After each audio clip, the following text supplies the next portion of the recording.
Hello friends, நாம் இந்த வீடியோவில் என்ன பார்க்க போகிறோம்னா, இயக்குனர் வெற்றிமாறன், நடிகர் சிம்பு 2 பேரும் இணைஞ்சு ஒரு படம் பண்ண போகிறாங்க. இந்த படத்தில் கன்னட நடிகர் வில்லனாக நடிக்க போகிறாரு. இது சம்மந்தமான தகவலை தான் இந்த வீடியோவில் நம்ம டீட்டெயிலாக பார்க்க போகிறோம். நடிகர் சிம்பு கொரோனா காலத்துக்கு பிறகு தன்னோட சினிமா பயணத்தில் நிறைய மாற்றத்தை காட்டியிருக்காரு. அது என்னென்னா, தன்னோட உடம்பை குறைச்சி அடுத்தடுத்த படங்களில் கமிட் ஆகி அந்த படமும் வெற்றிகரமான படமாக இருக்குது.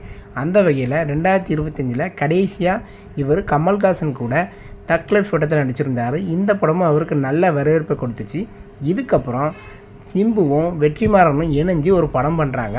அந்த படம் பேர் தான் அரசன். இந்த படம் வட சென்னையில் நடக்கும் கேங்ஸ்டர் படமாக இருக்க போகுது. இந்த படத்தில் யாரெல்லாம் நடிக்க போகிறாங்கன்னா, நடிகர் சமுத்திரக்கனி மற்றும் நடிகர் கிஷோர், நடிகை ஆண்ட்ரியா, இயக்குனர் நெல்சன் இவங்கெல்லாம் நடிக்க போகிறாங்க. இன்னும் சில பேர் நடிக்க போகிறாங்க. இதுபோக இப்போ ஒரு தகவல் வந்துக்கிட்டு இருக்குது. அது என்னென்னா, இந்த அரசன் படத்தில் வில்லனாக கன்னட நடிகர் 2 பேருக்கு ட்ரை பண்ணிகிட்ருக்காங்க. அவங்க வேறு யாரும் இல்லைங்க, உபேந்திரா மற்றும் சுதீப். இந்த பேச்சுவார்த்தை நல்லபடியாக அமைஞ்சு இவங்க நடித்தாங்கன்னா இந்த படம் பெரிய மாஸ் படமாக இருக்குன்னு நிறைய ரசிகர்கள் கமெண்ட் பண்ணிட்டு வராங்க சோசியல் மீடியாவில்.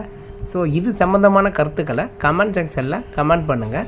இந்த வீடியோ பிடிச்சிருந்ததுன்னா லைக் பண்ணுங்கள். நம்ம சேனலை சப்ஸ்கிரைப் பண்ணி சப்போர்ட் பண்ணுங்கள். தேங்க்ஸ் ஃபார் வாட்சிங்.